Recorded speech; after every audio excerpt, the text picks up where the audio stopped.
Mga kaigsuon ng Bulanon, maadjong adlaw kanatong tanan. Niadtong Sabado, Mayo 30, nagpagawas ang IATF ug Resolution number 41 nga nagpaubos gihapon sa Central Visayas lakip na ang Bohol sa General Community Quarantine or GCQ sugod karong Hunyo 1 hangtod Hunyo 15. Daghan ang nangutana kung unsay epekto ani sa Bohol. Mag-issue ko og Executive Order number karong adlaw aron sa paghatag og guidelines kabahin niini. Apan tuguti ko nga mopahibaw kaninyo sa mga musunod. Number 1, ang general curfew gikan sa alas 9 sa gabi hangtod alas 5 sa buntag magpabilin. Ang mga senior citizens 65 years old and above pwede gihapon mo gawas matag Martes, Miyerkules ug Huwebes gikan sa alas 6 sa buntag hangtod alas 6 sa gabi. Sa mga menor de edad naman, tungod sa request sa mga ginikanan, atong giusab ang adlaw nga pwede silang mogawas.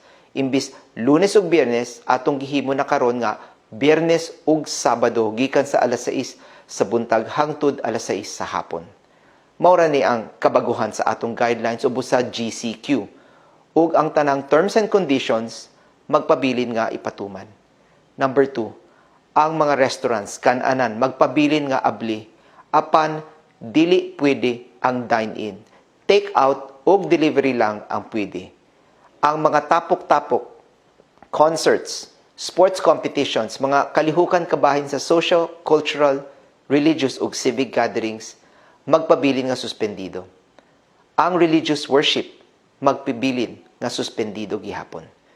Number 3, ang agrikultura, fisheries, construction industry, mga bangko, remittance and money transfer centers, transportasyon, medical, dental, drugstores, pharmaceutical, salons, barbershops, groceries, merkado publiko, supermarkets, water refilling stations, funeral parlors, slaughterhouses. Magpabilin gihapon nga abli gikan sa alas 5 sa buntag hangtod alas 7 sa gabi. Number 4, ang tennis, walking, jogging ug swimming pwede na ipahigayon. Ang contact sports sama sa boxing, martial arts, basketball, volleyball, ug ang operation sa gym, athletic and fitness centers, bawal paghihapon pagkakaron. Ang pagsulob sa face mask ug pagpadala sa household quarantine passes, magpabilin nga ipatuman. Number 6, ipadayon nato ang pagproseso sa pagpauli sa mga returning Bulanon OFWs ug locally stranded individuals. Ang OFW or LSIs o bisan kinsa nga gitugutan pag-anhi sa Bohol, kinahanglan nga musunod sa mga protokol sa atong lalawigan ug sa LGU supervised quarantine ug pagpahigayon ug test. Sa dili pa sila tugutan nga mogawas ug muuli sa bisan asa sa Bohol. Mga kaigsuonan, karong umaabot Hunyo 15, dako ang posibilidad nga ipaubos na kita sa Modified General Community Quarantine or MGCQ status.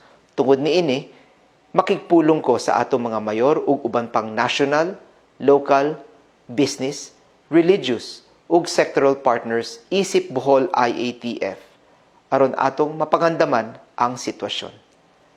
Hangtod nga naay kausaban sa atong status ug protocols, nisalig ko nga inyong buhaton ang inyong mga parte sa pagsunod sa atong mga direktiba aron mapabili nato ang Bohol nga luwas sa sakit. God keep you safe and God save Bohol. Daghang salamat kaninyong tanan.